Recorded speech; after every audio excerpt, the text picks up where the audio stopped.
just when I think this kit's done, I've got a weep from one of these compression fittings. I thought I tightened it up about as far as it will go. So I'm going to take the Hermes coil out again and then hold this in the vise, undo this, and put some of this on, which obviously I couldn't find. So it's like I don't think it's any more than silicone sealant, if I'm honest. It certainly doesn't feel anything different than silicone sealant when it's dried. But anyway, so let's do that then, shall we?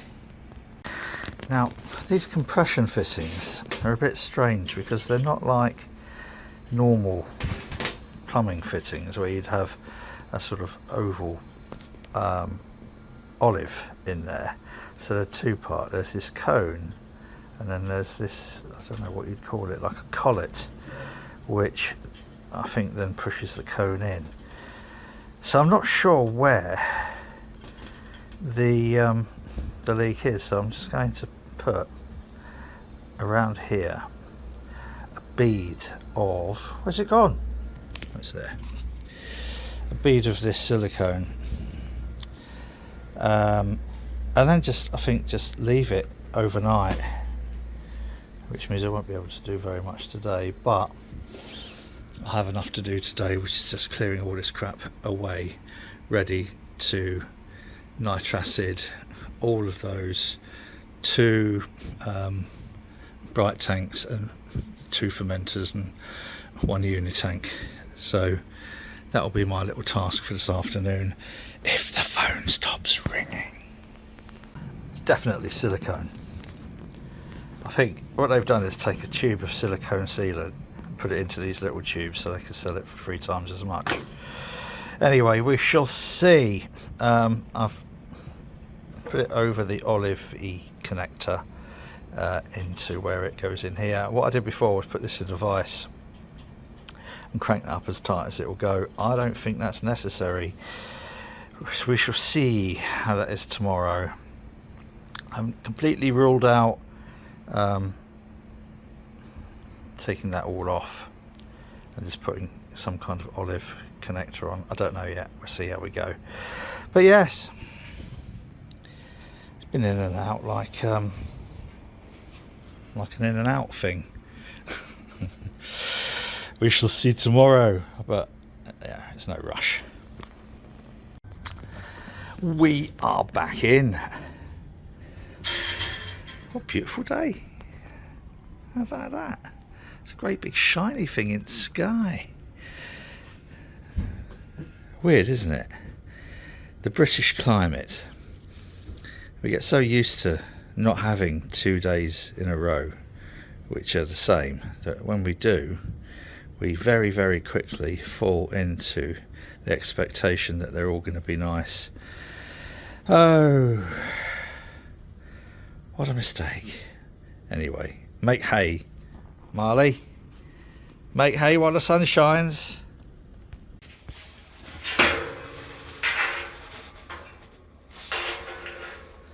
You bastard.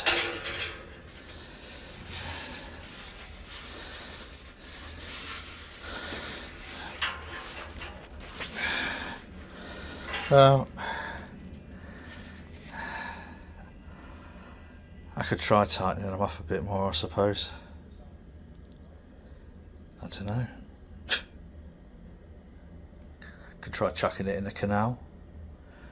Could try hoping I'd never need the Hermes coil.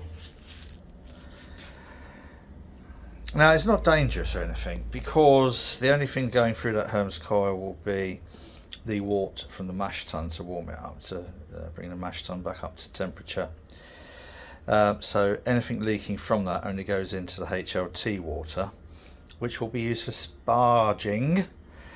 And the other way, if anything from the HLT gets into the Hermes coil, all it will be doing is very, very gradually diluting the wort. So it's not a massive issue, but it is Less than desirable. Oh well. Right, I've nipped them up or tightened them a bit more, and I shall test it again later on. But I've got a couple of other things that I need to do today, unfortunately. Something I have noticed, as you'll remember, all this was thoroughly cleaned, but if you just look, this is just the amount of dust that's been picked up while the doors have been open. And I know it's while the doors have been open because it wasn't there until I opened the doors, and it's from our friends over at Veolia, and the air's quite thick with it, which is a bit of a worry because we're breathing that in. So I'm going to give this a clean, and I think I'm going to shut the shutter door because I've got several phone calls to make, which could last some time. This is why I never get a full day to enjoy doing a brew, but that is about to change.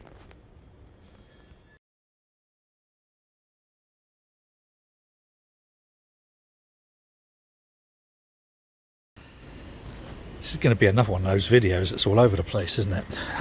I went yesterday to buy some stuff. Got a couple of casks. This one was originally Bike Shed Brewery, and they were bought up by the guy who runs Fish Key Brewery, which is that one, and painted all his own colours on really badly. Half of it was peeling off, so I've got some nitromors.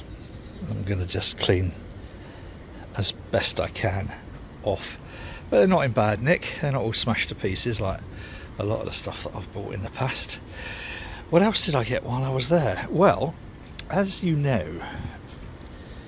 we built up this this one barrel kit.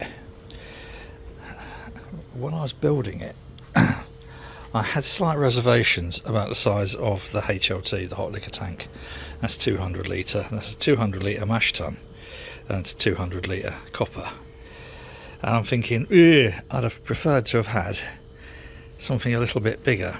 So I was looking at the Polsinelli kit, and I think maybe one day I'll get one of those. So when I designed the stand, I designed it to take a Polsinelli 300 litre. Well, there's a Polsinelli 300 litre, and it's brand new. And someone, the guy who used to have the Fish Key Brewery, look at that shiny stainless lid. That's beautiful. So the guy who used to have that brewery, kind of like, I think, just packed it in and popped this up on Facebook Market along with some other bits. So we drove over yesterday, borrowed Mark's van, drove over, although this probably would have fit in the back of Charlotte's car, or, you know. But anyway, I didn't know how much we was going to buy. So we got these 2 kegs out there, and this, and he wanted 35 quid each for the kegs, and 100 quid for that Polsinelli 300 litre, which I'm going to use as HLT so that you add it up as a fermenter. Now, with shipping and delivery, etc., one of those would set you back about 660 quid. So thanks ever so much. That really was a beautiful find.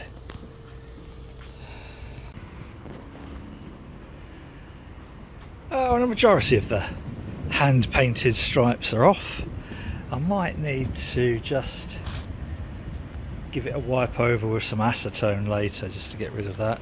But come back to this little thingy again, cordless jet wash, and okay, it's not as powerful as the plug-in jet wash, but blimey, does the job really well. Next, I'm going to need to think, well, I mean, that's a common stance for me. I'm going to need to think about getting shives out. so that I can get them onto the cask wash. Now, a number of years ago, about 5 years ago, I'm sure that our Chris, Harry Brew 69, made a homemade Shive removal tool out of, actually, let's move those away. Found those, I've no idea where these came from. They're gas ball lock connectors, but they're for they're barbs, so not got, you know, the screwy bit. Anyway, Chris made a Shive removal tool using a hammer not dissimilar to this. He used a brick hammer, but I'm sure this will do. I think this is a welding hammer used for knocking slag off and stuff. But I'm fairly sure if I cut that into a point and then round it all off, it will make a Shive removal tool. Shall we see?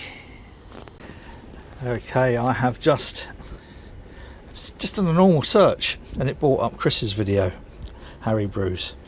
So what he's did is cut here. So what I'm going to do, cut here and cut here. I might turn it round and no, I won't. I don't know. See how it goes. Got the angle grinder ready. I've got me leather pinny on and my eye protectors, and the battery in my other camera's gone, and I can't wait for it to charge up. So you're not going to get to see me doing this, which is probably just as well. Well, that's not bad. So that, fucking focus, you bastard. Here we are. Ground down, cut down, shaped. Now, let's see if it works. Oh, fucking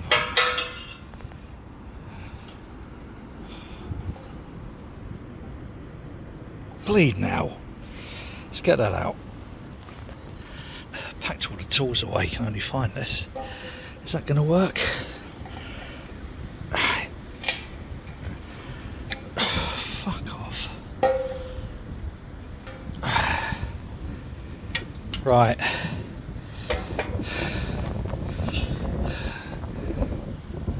Why didn't I just try it on this one? So, in doing it one-handed, you twat.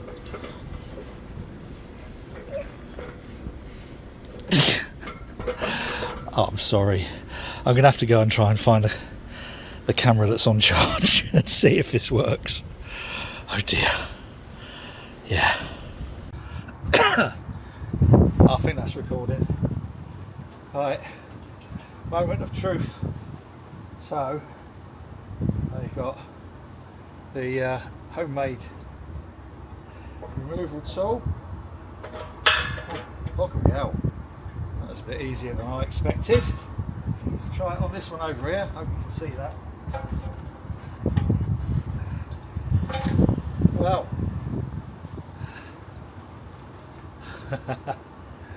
look at that. Fucking hell, it works. Right, cheers Chris, Harry Brew 69. Loads of people been asking, and Chris is alright, he's alive and well, and no doubt we'll do an update at some point. But for now, I think that's it for this beautiful Sunday. After having got the Hermes coil to seal, now obviously I'm going to have to take it out and put it in that 300 litre Pulsanelli tank. So anyone wants to buy the old HLT stroke boiler, it's got two 3 kilowatt elements in 6 kilowatt elements, single phase, let me know. Anyway, whew, pleased with this, well pleased with this. Saved me a couple of shekels. So whatever you're doing, you do it safely, especially if you're pissing around with an angle grinder and chopping up bits of hammer. Take care of those you care about and those you don't care about, because there's a lot of care missing in this world at the moment. Until next time, cheers.